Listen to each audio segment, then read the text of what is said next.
Hello everyone, welcome to chemistry class. And today's topic of discussion will be theories of bonding in complexes 2. In the previous video lecture, we have discussed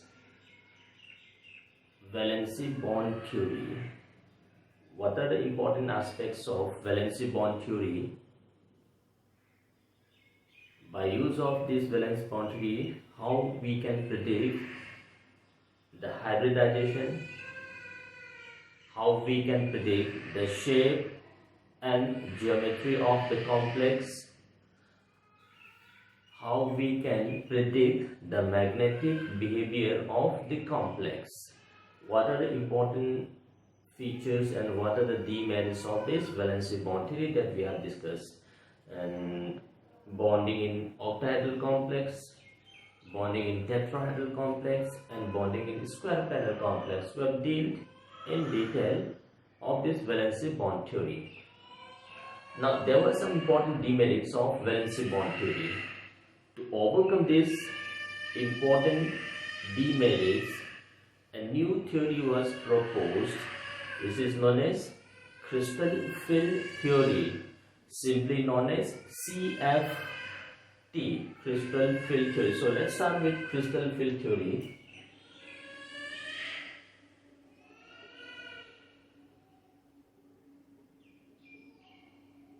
Crystal field theory, CFT.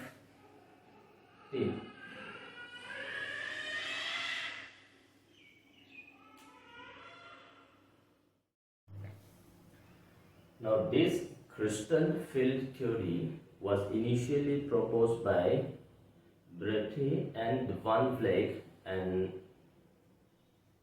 popularized by Orbital, given initially by Breithe and Van Vleck and popularized by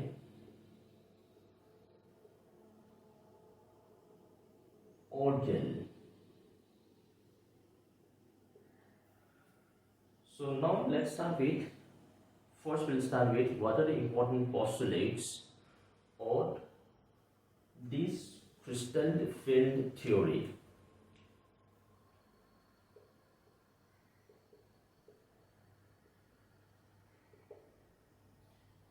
The first important postulate of crystal field theory is this theory considers the complex as a combination of metal ions surrounded by ligands, and these ligands are considered to be anions or the molecules.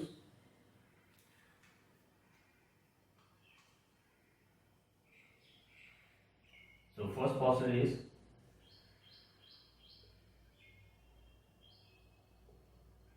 complex is considered as metal ion surrounded by other ions or molecules. So we have a metal ion or a metal in low oxidation state, and these metal ion or metal is surrounded by other ions or molecules known as the ligands. So this is a combination of metal ion and the ligands. The second postulate of this crystal field theory is this theory considers ligands to be point charges. Ligands are considered as point charges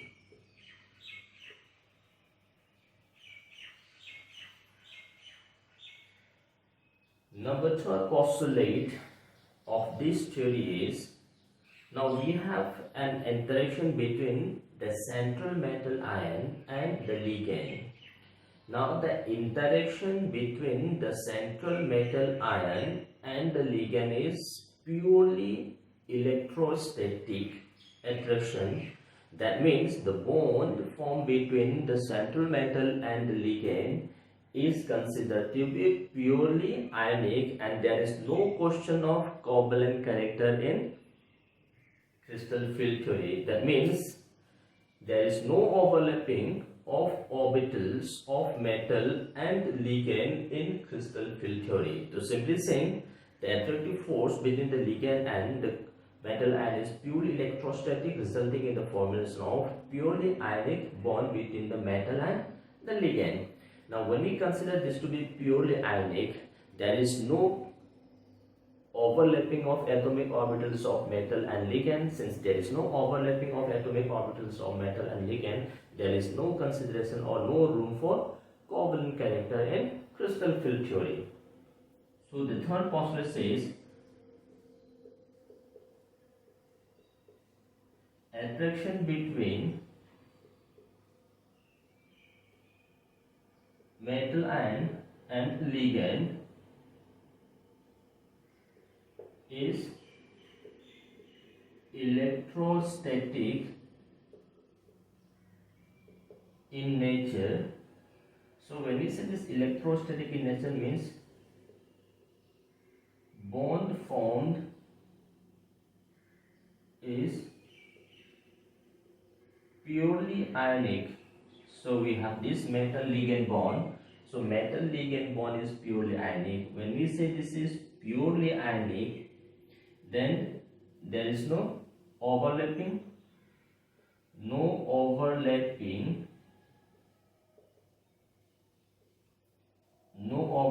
of orbitals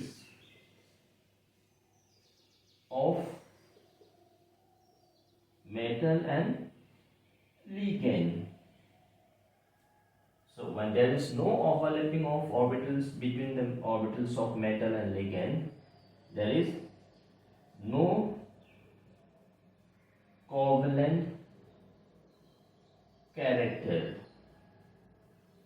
So this is one of the most important postulate of this theory, that is crystal field theory. So whenever we talk of crystal field theory, the bond formed between metal and ligand is considered to be purely ionic.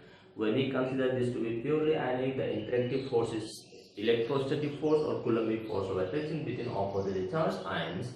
So when we consider this to be ionic, there is no consideration for covalent nature.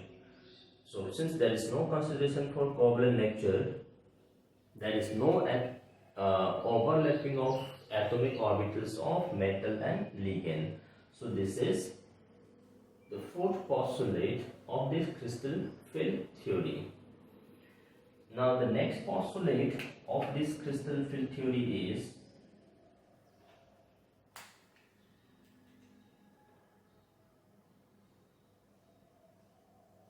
now under the influence of these ligands approaching the central metal ion, the 5d orbitals of the central metal ion, which was supposed to be having same energy level, that is degenerate. Now these 5d orbitals undergo splitting into two sets of orbitals. This splitting of 5d orbitals into two sets of orbitals under the influence of ligand is the main postulate of crystal field theory. So initially when we have metal, that is free metal ion, in this free metal ion the 5d orbitals are having same energy, that is degenerate. Now these same energy levels, when ligand approaches the central metal ion, so under the influence of this ligand, these 5 orbitals undergo splitting into two sets of d orbitals. So this splitting forms the main basis for the crystal field theory.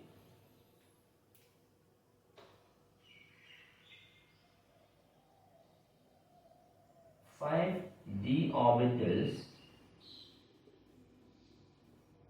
of metal ion undergoes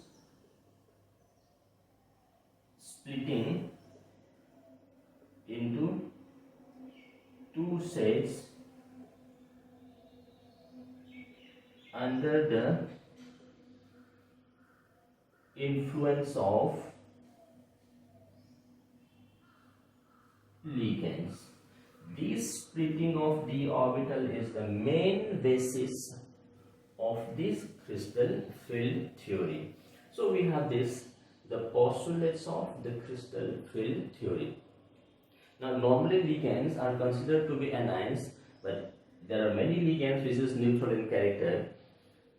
So if we have anion, that is okay. If we have neutral ligands, then these neutral ligands are considered to be polarized ligands, such that the negative polarized end of the ligand attracts with the central metal ion and results in the formation of again ionic bond or the electrostatic attraction between the metal and the ligand. So this is the meaning of electrostatic in nature. Attractive force is purely electrostatic or Coulombic force. Now the most important point is this one, splitting of the orbitals into two sets of orbitals under the influence of ligand. So if there is no approach of ligand, the 5 energy levels are same. If ligand approaches towards the central metal, then these 5 energy levels splits into two sets of orbital. So now look at this, we have this this d ox has got 5 energy level, dxy, dyz, dzx, dz square and dx square y square. So these 5 d orbitals are having same energy, that is degenerate. Now these two orbitals, dz square, dx square minus square, these two orbitals are known as axial orbitals. Why these are known as axial orbitals? Because their lobes are directed towards the axis.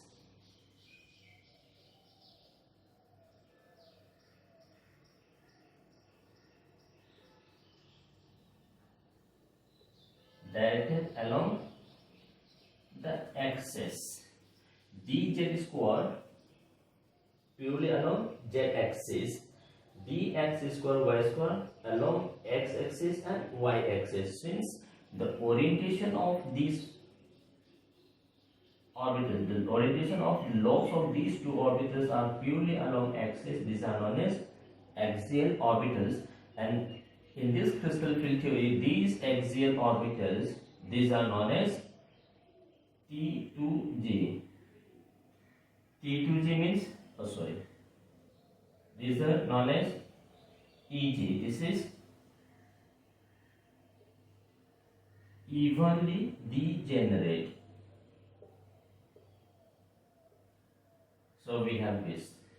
So this dz square and this x square minus square, whose lobes are pointed along the axis, are known as axial axis, and inorganic chemistry says these axial axes are collectively known as EG orbitals or evenly degenerate orbitals. Then we have to look at these 3 orbitals. Now these 3 orbitals are not directed towards the axis, but this is in between the axis or in the plane. We say dxy, so this is in xy plane or in between x and y axis.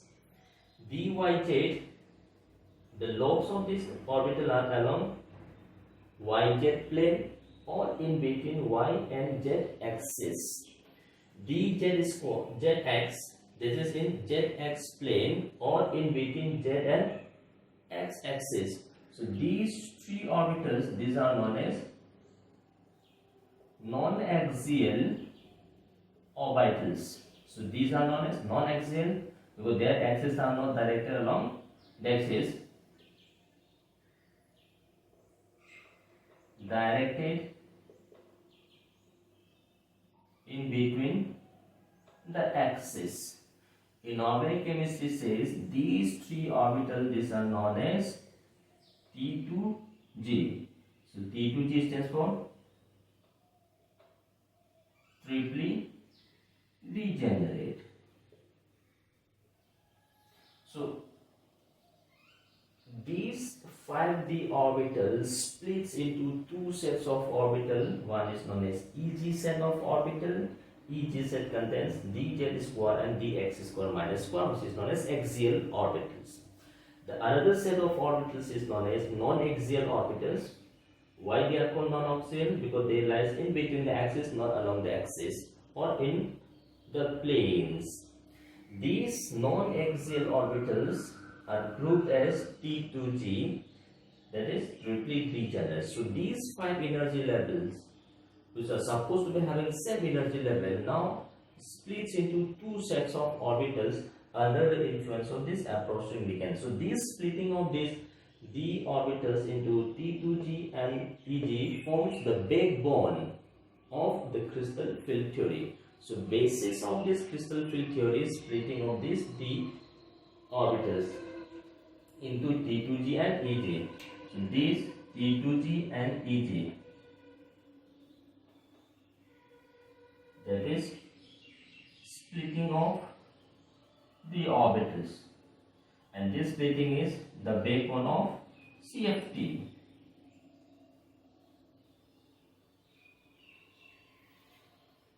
So now let's see, when these d orbitals undergo splitting into T2G and Eg, which one will be having higher energy, which one will be having lower energy, and what is the mess, how energy can be calculated. So let's come to the splitting part.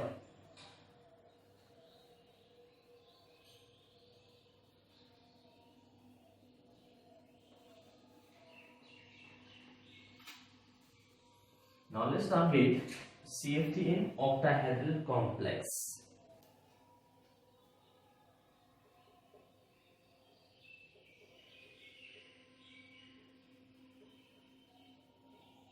Cftn octahedral complex. Now first let's see this, how we can arrange the central metal and the ligands in an octahedral complex. The best possible or the symmetrical arrangement of these 6 ligands and the metal ion. Now we have a metal ion. This metal ion contains 5d orbitals. These 5d orbitals are having same energy level, that is degenerate. Now this metal ion combines with ligand and forms octahedral complex. So we have this metal. This metal combines with 6 ligand, and when this gives you Ml6. This may have a charge or may not have charge. Now look at this. We have this coordination number 6 ligand, that is octahedral complex. Now in an octahedral complex, we place the metal ion exactly at the center of octahedral. So we have metal ion, and this metal ion is placed exactly at the center of this octahedron, and the 6 ligands are placed at the 6 corners of octahedron.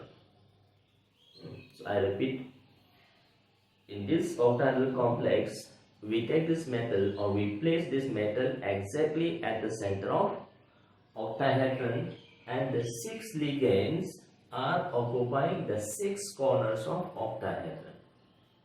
Okay, so now let's see. Initially we have pure metal ion, that is completely free metal ion, and ligand is at this distance. So when we have this metal ion and ligand at very far distance, there is no attractive force, no repulsive force between the ligand and the metal ion. Since there is no interaction between metal and ligand ion, the 5d orbitals of this metal ion will be having same energy. Now towards this metal ion, which is placed exactly at the center of octahedron, ligands are approaching towards the central metal ion. Now, in which direction these ligands will be approaching? Look at this very carefully. Now, we have placed metal exactly at the center of octahedron, and the 6 corners of octahedron are occupied by ligands.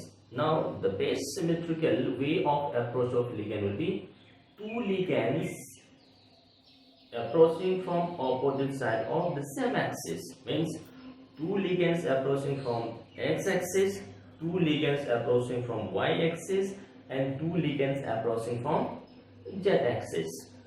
Now, from each axis, 2 ligands are approaching. If the approach of ligand towards a particular axis is at the same distance, now 2 ligands along x-axis, 2 ligands along y-axis, and 2 ligands along z-axis are approaching simultaneously towards the central metal ion. If the ligands are approaching at the same distance of the approaching d orbital, interaction between ligand and metal orbital will occur, because ligand is approaching with electron. The central metal has got some electrons in d orbital, so the approaching ligand with electron and the electrons of central metal present in d orbital both are having same charge, so there occurs electronic repulsion. Because of this repulsion between the electrons of ligand and the electrons present in the d orbital of central metal, some repulsion occurs. Because of this repulsion, energy of these 5 orbitals is increased, but still the degeneracy of this 5d orbital is maintained because the approach of ligand is symmetrically spherical. Means they are approaching towards the central metal exactly at the same distance from all these 3 axes. Now, when these ligands approach further, that is at the bonding distance, the 2 Eg orbitals whose x lobes are directed or pointed towards the axis will have more repulsion, because ligands are approaching towards the axis, x-axis, y-axis, and z-axis. So since ligand is approaching towards the axis, the d orbitals whose lobes are pointed along the axis will have more repulsion. That means in an octahedral complex, when the ligands are approaching the central metal ion at the bonding distance, the Eg orbitals will have more repulsion because they are directed towards the axis. Whereas the Eg having more repulsion, this T2G, since the approach of ligand is along the axis, whereas these non-axial orbitals are not having lobes along the axis, so these T2G orbitals will have less repulsion. Now, since the total energy of these 5 orbitals cannot be destroyed because of conservation of energy, so if some Eg orbital rises its energy, then this T2G level will decrease its energy, so that the average energy of the 5d orbital is still maintained. So these splits in such a way that Eg orbital energy is increased from the average level and T2G energy is lowered from the average level. So I told you, when ligands are approaching towards the central metal from the axis, axial orbitals undergoes more repulsion than the T2G orbitals. So this is how we split the 5d orbitals in octahedral complex. So initially we have this 5d orbitals. So this is degenerate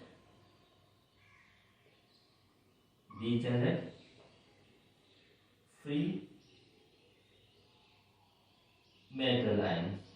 So when there is no approach of ligand, interaction between ligand and metal ion, so all the 5 energy levels are degenerate. Now ligands are approaching from the axis towards the central metal at the uniform distance.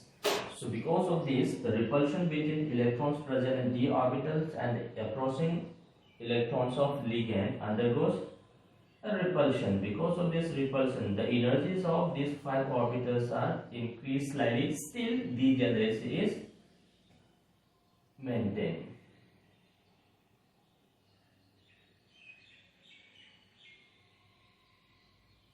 So energy is increased slightly due to repulsive force, but still degeneracy is maintained. So this is spherically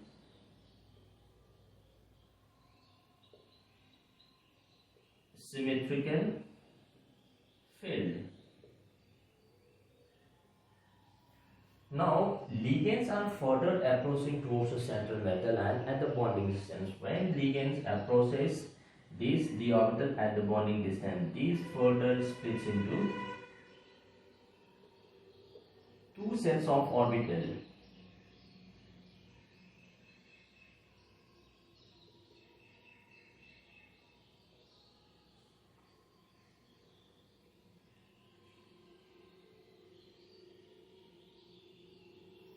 So these 2 sets, this is Eg orbital, and these 3 sets of orbital, this is known as T2G. So the energy of T2G is lower, whereas energy of Eg is increased. So these level, this is average energy, this is also known as barycenter, average energy level or barycenter. Now from this average energy level, energy of this Eg is increased, and from this average level, energy of T2G is lowered. So from this symmetry point of view, this increase is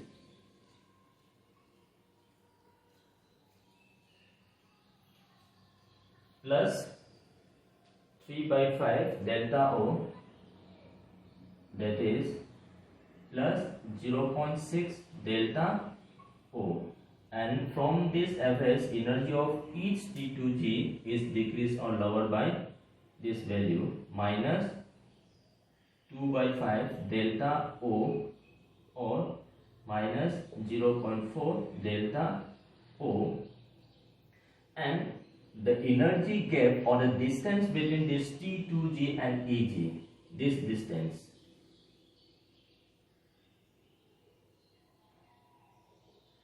this distance is known as crystal field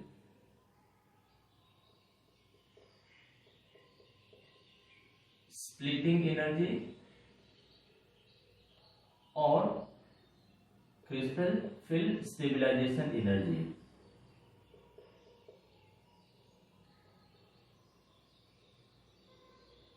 Simply known as CFSE, crystal field splitting energy or crystal field stabilization energy. Now this splitting is due to the ligand, and this splitting is energy is measured in terms of delta O. O stands for octahedral. So 1 delta O is equals to 10 dQ. This is another unit. Here O stands for octahedral complex. This is splitting in complex under the influence of ligand.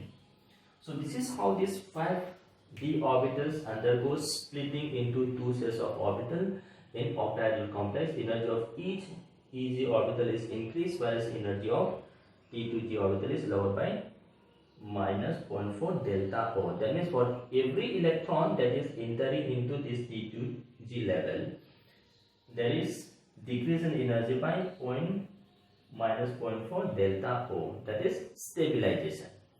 For every electron entering in Eg orbital, there is increase in energy by plus 0.6 delta O. That means when we split these 5 orbitals into 2 sets of orbital Eg and T2G, while filling up the electrons, according to Octahedral rule, lower energy orbitals are first filled up followed by higher energy level. That means these T2G levels should be first filled up, then electron goes into E2G. So this splitting of d orbitals into T2G and Eg, by use of this splitting we can explain the color of transition elements and their compounds.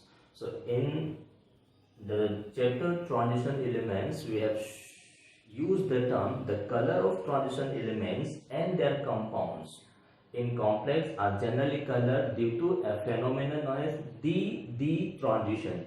Transition from lower energy d orbital to the higher energy d orbital. So this d transition, this is the cause of d transition. This is lower energy d orbital, this is higher energy d orbital. So electrons can undergo excitation from this lower energy d orbital to the higher energy orbital d orbital. So transition from these electrons from lower d orbital to the higher d orbital, that is d transition. Transition from d orbital to another d orbital. So when this undergoes excitation, de-excitation, during the excitation the energy release falls in visible spectrum, so we observe the color. So this is the cause of d transition in complex species or transition element compounds, which gives rise to the color of the complex ions. So look at this, is splitting of d orbitals in octahedral complex. Energy of Eg is increased whereas energy of T2G is. Now this splitting, delta O, splitting delta O depends on the nature of metal as well as the nature of ligand.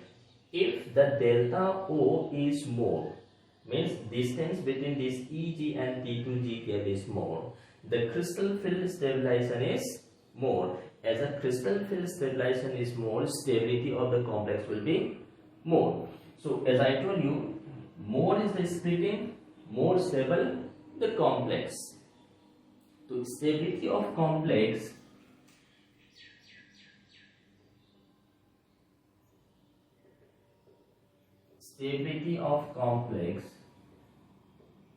depends on delta O. If delta O is more, stability is more. If delta O is less, stability is less. So this delta O, crystal field stabilization energy or crystal field splitting energy, will decide the stability of the complex. So more is the energy gap or more is the splitting of the T orbitals between Eg and T2G, the stability of the complex will be more, and this delta O depends on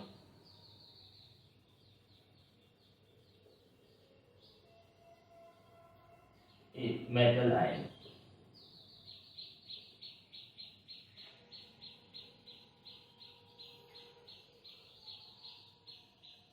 So suppose look at this, if a particular metal can exist in two different oxidation states, so the metal at higher oxidation state will have more splitting power than metal at lower oxidation state. Higher the oxidation state of metal ion, larger will be the value of delta O. Suppose look at this, we have Fe plus 2 and Fe plus 3.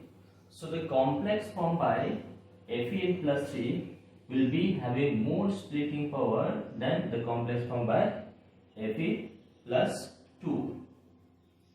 Similarly, look at this, copper plus 1 and copper plus 2. So splitting power will be more in case of copper plus 2. So that means if we have metal and that metal can exist more than one oxidation state, then the higher oxidation state will be having more splitting power and delta O will be more. Now in case of transition elements, moving down the group, that is from 3D to 4D to 5D. So we have looked at this moving from 3D to 4D, 4D to 5D. Means we are moving from 3D series to 4D series to 5D series. Delta O value always increases. In a particular group moving from 3D to 4D to 5D, crystal field splitting energy increases. As the crystal field splitting energy increases, stability of the complex formed by 4D or 5D metal ions will be more stable than the complex formed by 3D series.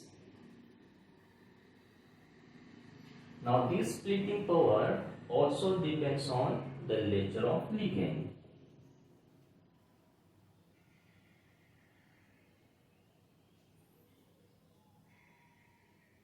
Nature of ligand. So look at this. There are some ligands which has strong splitting power. Those ligands whose splitting power is more are known as strong field ligand, and there are some ligands whose splitting power is less, and those ligands are known as weak field ligands. Strong field ligands and weak field ligands. So strong field ligands means ligands having large splitting power.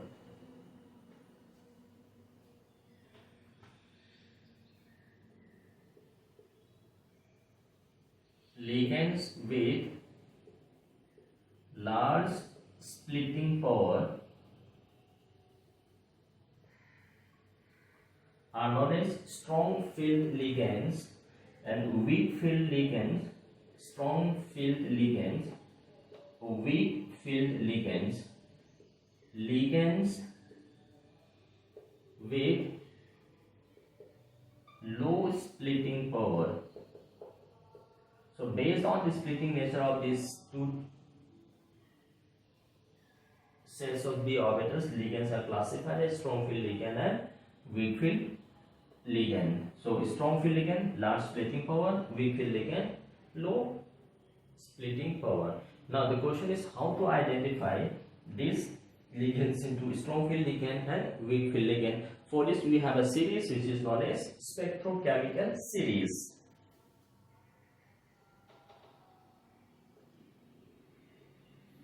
Spectrochemical series. This is the series of ligands which are arranged in increasing order of the splitting power. This is experimental value and it's very difficult to explain by use of this all this thing. So we'll have to understand this experimental order of the splitting power of various ligands. So let me give you the order of ligands.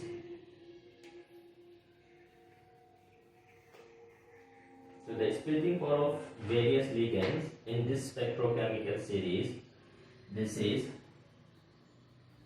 I minus, then we have Br minus, sulfide ion, S, Cl minus, then we have Cl minus, NO3 minus, then we have N3 azide ion, this is approximately same as that of fluoride ion. Then we have urea, which is same as that of hydroxide ion. Then we have ethanol, C2H5OH. Then we have oxalate C2O4 2 minus, then we have this is approximately same as that of oxide ion, then we have H2O. Now this H2O is considered as this is in most of the book, this is considered as a reference.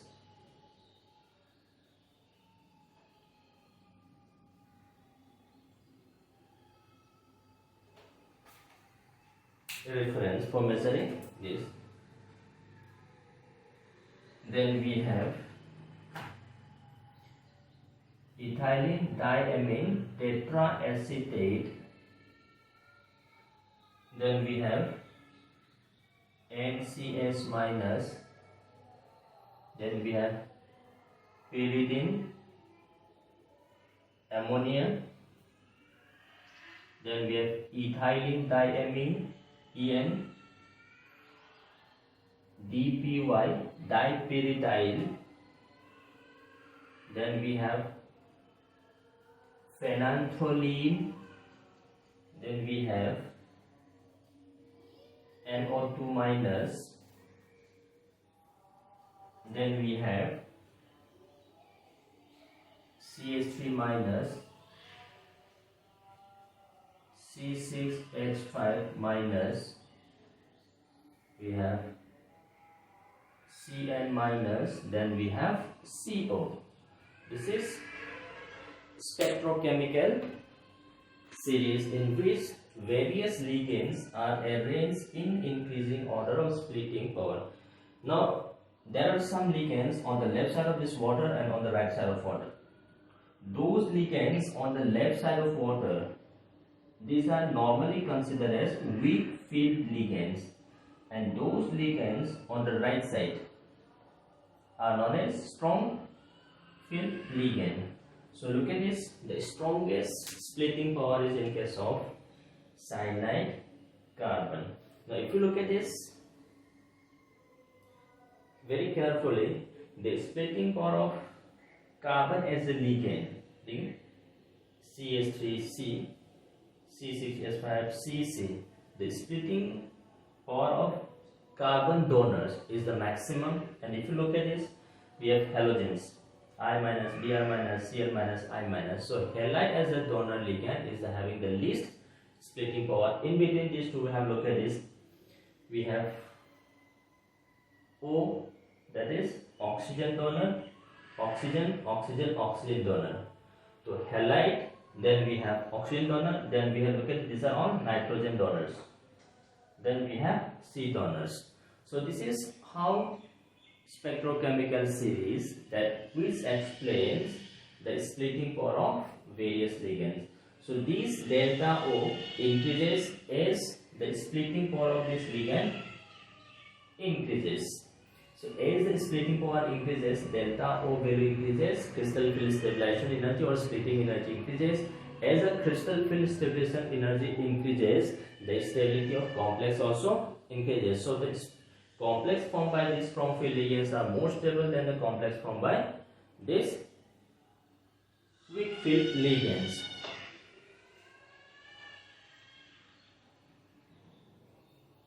Now, how to calculate the crystal field stabilization energy? Crystal field stabilization energy, it is for octahedral complex. Now, for every electron entering in Eg orbital, energy increases by 0.6 delta O. So look at this, plus 0.6 electrons, number of electrons in Eg orbital, minus for every electron entering in T2G orbital, energy decreases by 0.4 delta O.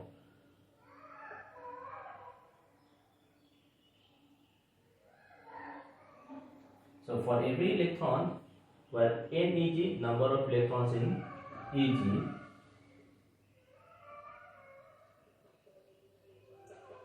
number of electrons in EG orbital, and T2G,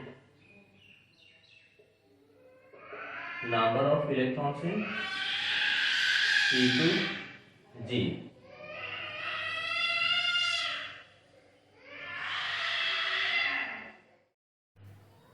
Now I'll show you how to calculate crystal field stabilization energy for octahedral complex in strong field ligand and weak field ligand.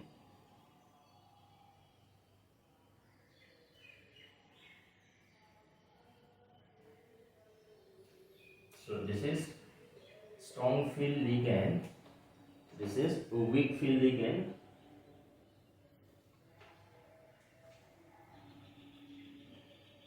So we have strong field ligand, we have weak field ligand.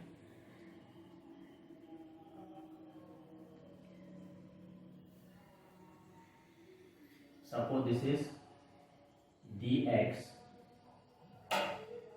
then we have look at this d1 electronic configuration,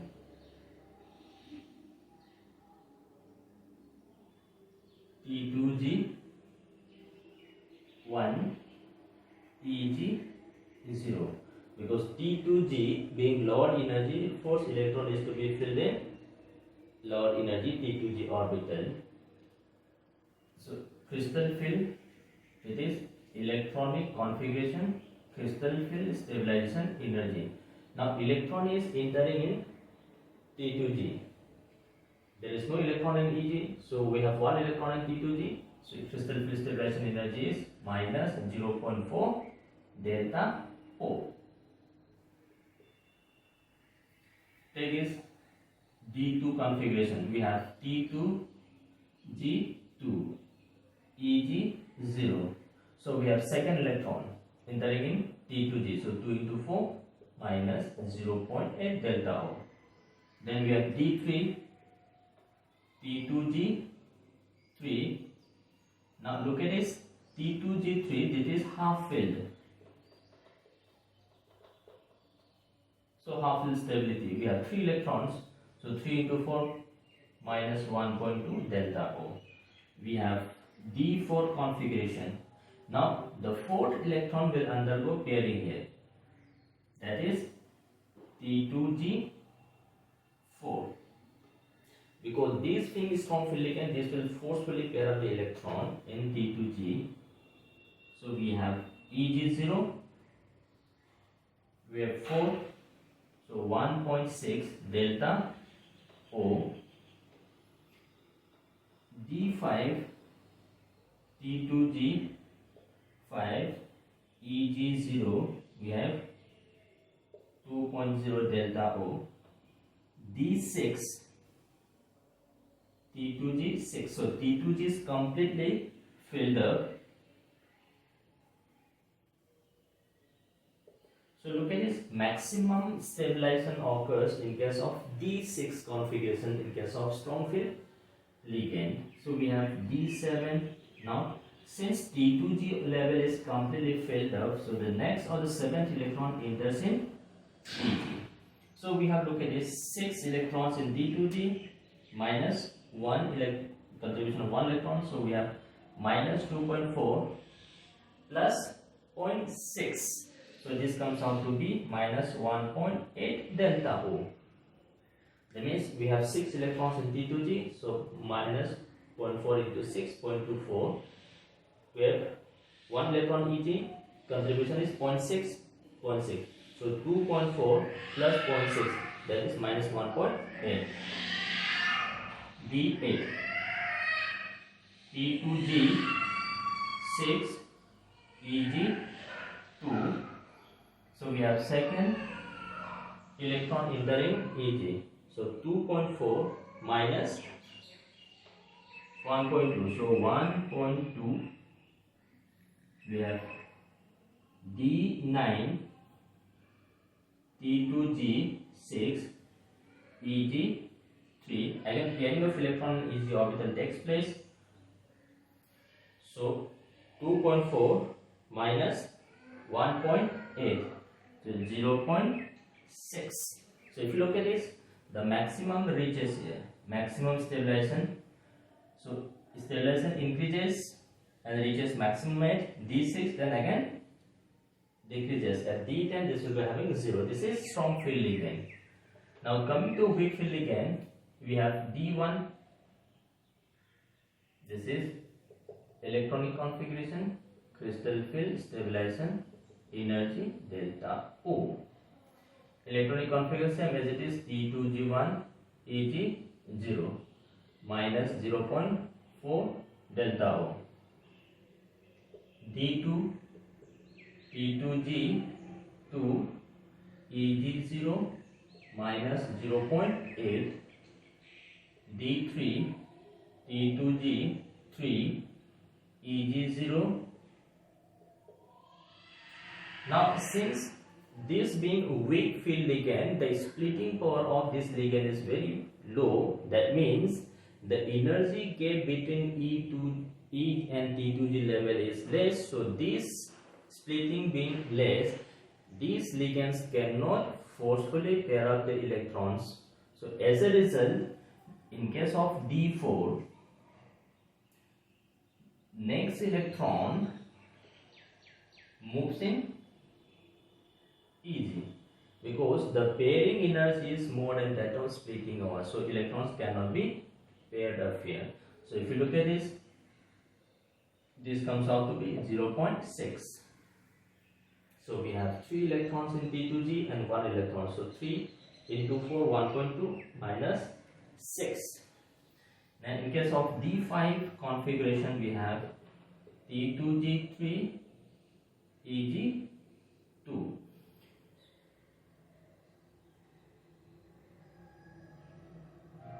So crystal field stabilization energy in case of D2, that is the minimum. Then we have D6. In D6, the 6th electron again will enter in T2G. So we have 4 Eg2. So we have 4 electrons in T2G. 4 into 4, 16, 1.6, and we have 12. So the 1.2, 1.6. Then we have D7 T2G 5 Eg2.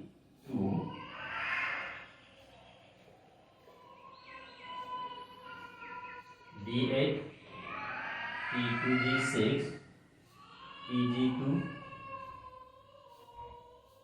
1.2. D9 T2G6 Eg3.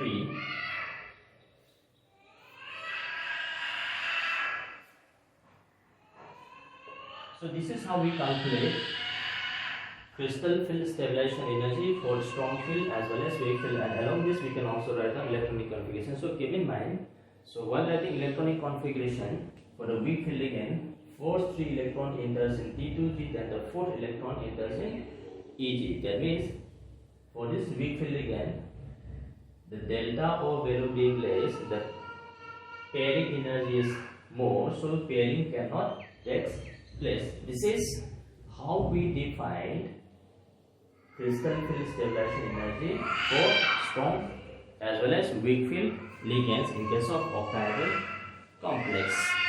Now coming to tetrahedral complex, means crystal field stabilization energy in tetrahedral complex. Now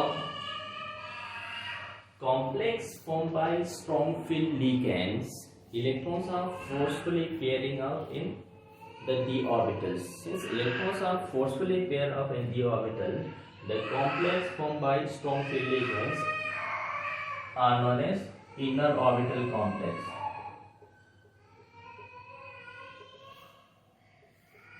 So we have used this particular term in valency bond theory, but valency bond theory cannot explain why some orbitals, some complexes are inner orbital while some octahedral complexes are outer orbital.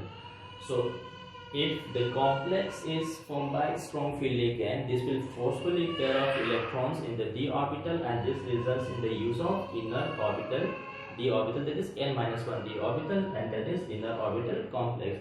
But if the ligand is weak field, the electrons cannot be forcefully paired up, and this forces to use the nth d orbital and results in the formation of outer orbital. So since outer orbital is used, we have unpaired electrons, so this is spin free. Since electrons are forcefully paired up, so we say this is low spin complex, this is high spin complex. So that deficiency, demerits of valency bond theory, can be explained by this from a crystal field theory. This is all about octahedral complex. Now coming to tetrahedral complex.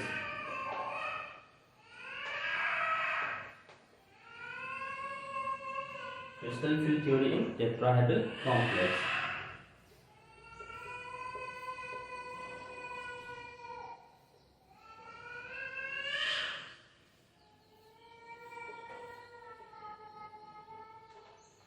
Now in tetrahedral complex, we can assume the metal ion occupying the centers of tetrahedron, and the four ligands are occupying the four corners of tetrahedral.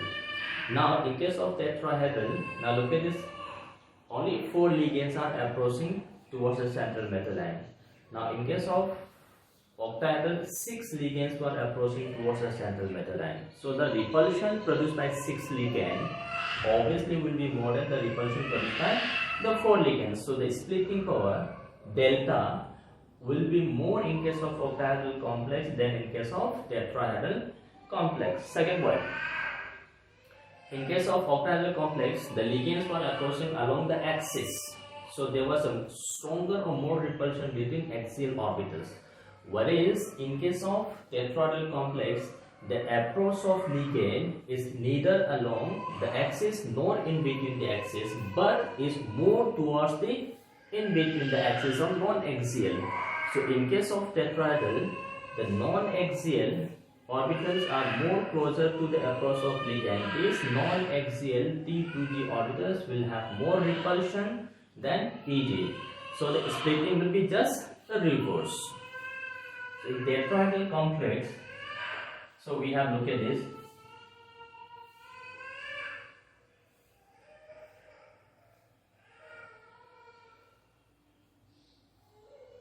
This was 5 d orbitals, that is free metal ion. So we have degenerate orbitals.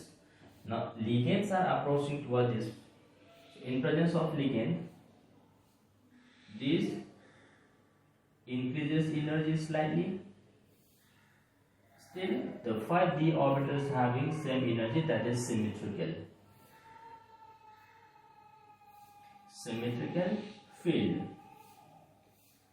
Now, when these ligands approaches the central metal at the bonding distance, these undergo splitting into two sets. Since the approach of ligand is more towards in between the axis, so these T2G felt more repulsion, so energy of T2G is increased, whereas the EG orbitals are being further away from the approach of ligand, the energy of EG is decreased. This is average energy level. So energy of T2G increases by T4 tetrahedral, and energy of each EG orbital decreased by minus 3 by 5 delta T, or this is minus 0.6 delta T, and this distance is what we call as crystal field stabilization energy. Now, as I told you, in this case, splitting is by 4 ligands, so the splitting power will be less compared to that of delta O. Similarly, in this case, the approach of ligand is neither along the axis nor in between the axis, but this is more towards in between the axis. So again, this split repulsion factor will be less than that of octahedral. Therefore, this octahedral complex splitting power is approximately 4 by 9 times.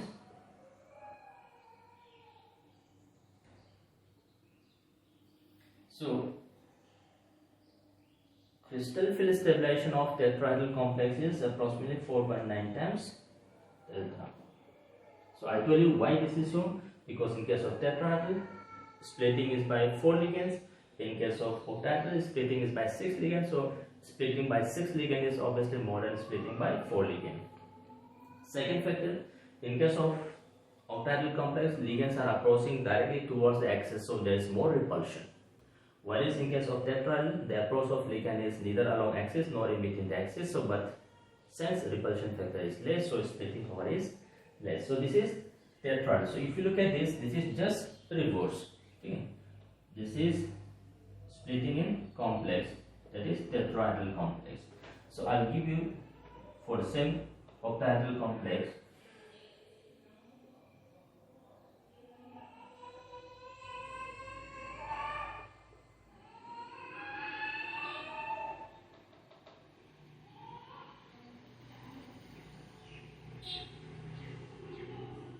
This is Tg, this is T2G. That is symmetrical.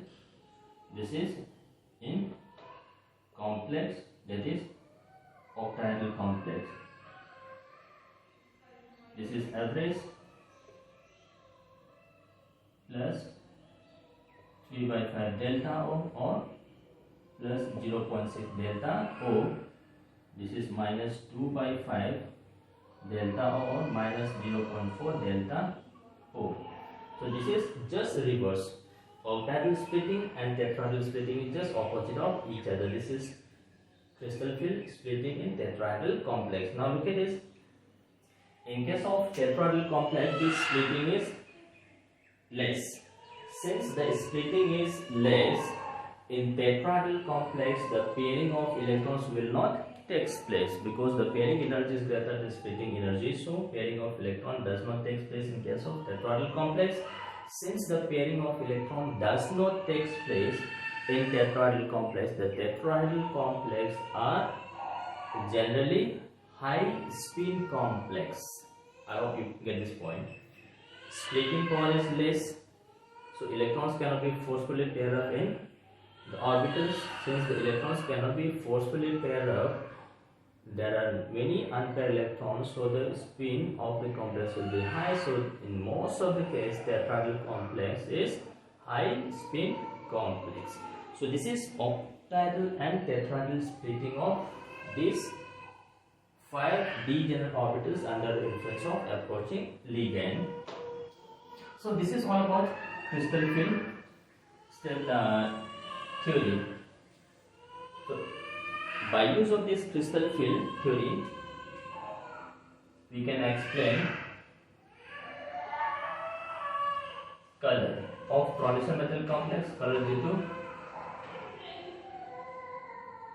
d transition from lower energy d orbital to higher energy d orbital. By use of this, we can also explain magnetic behavior.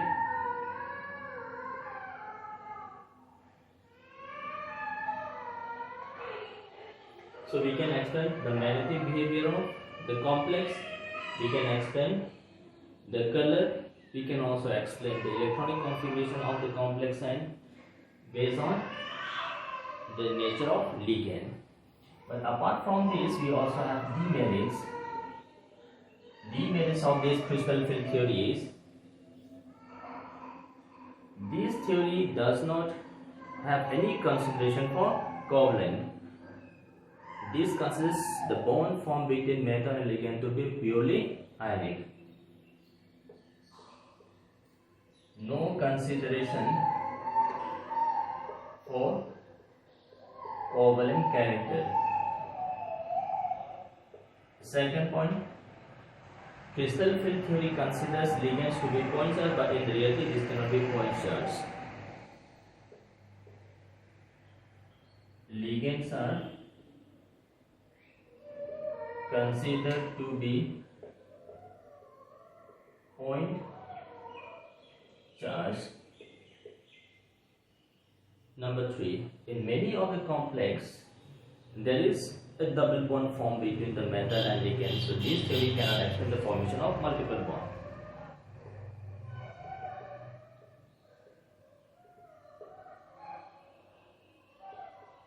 formation of pi bond in complex.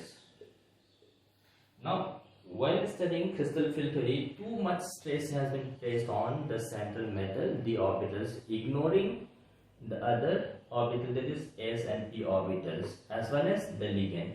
It only focus on the d orbital, splitting of d orbitals without having any reference to s and p orbitals. Too much focus on the orbitals of metal ion, ignoring s and p orbitals of the central metal as well as the ligands. So these are some of the demerits of this crystal field theory. So this is how we explain the complex based on crystal field theory. Thank you.